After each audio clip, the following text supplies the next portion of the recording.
relationship between Christianity and other religions. I know some people are saying, I have no idea why I would want to read this book. This isn't something you're going to necessarily get at like Barnes and Noble or any of the. I know. I mean, it's not like that. This is a book that requires some knowledge, some concentration. It's challenging going through it, but it's still important work, especially at this cultural moment in which we find ourselves.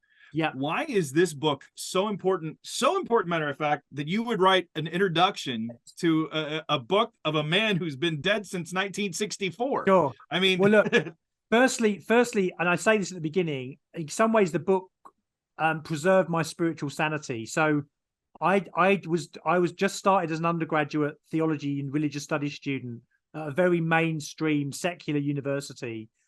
And I realized very early on that some of the people that had influenced me in my evangelical life, none of my lecturers or none of the reading lists had anything to do with what I believed in. I mean, I realized that very early on, that to be a Bible believing Christian in this degree that I'd undertaken was going to be very challenging.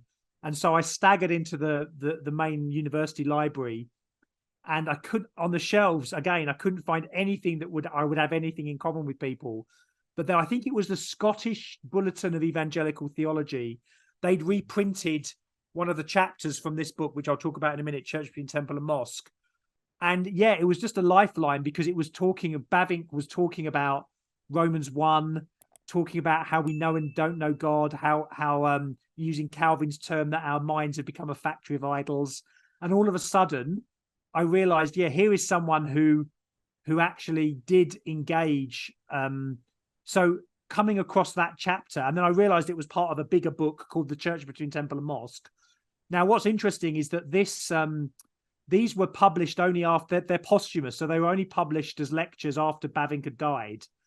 And what's fascinating is that it looks as if these were lectures that he gave when he came to the States around 1959 and 60 in the Federated Theological Department of Chicago. So these are lectures that he gave in English, or they were translated. He gave them in English, or they were translated into English to a group of American students.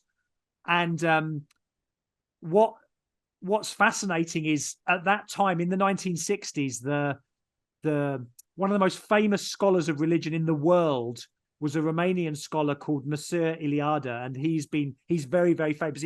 If you're in the world of religious studies, you'll have heard of him. He's one of the godfathers of religious studies. But apparently, Eliade had read an earlier book by Bavinck, one of his other great books called Religious Consciousness and the Christian Faith. And on the basis of that, he'd invited Bavinck to come over to teach in Chicago. So these were lectures given to seminary students. And I think it's, some of his best writing. And so that's how I got into it. And then the book had been out of print for many, many years. So Westminster Seminary Press said, look, we're interested in republishing it, doing a new edition. I think the rights were Erdmann's, and they got the rights from Erdmann's Publishing. So they asked me, would I write a new foreword, which tries to, and I think this answers your final point, Travis, that even though this book is in the context of Bavinck's, his context is more kind of what you might call, world religion. So he talks about, animism and Buddhism and Hinduism, but the theological structure is as relevant for your average secular American and Brit as it is these other religions. It's the theological structure which is so beautiful. And this is one of two areas of his writing where he starts to talk about these magnetic points. So the magnetic points bit I was talking about earlier, they kind of come from this book, The Church Between Temple and Mosque.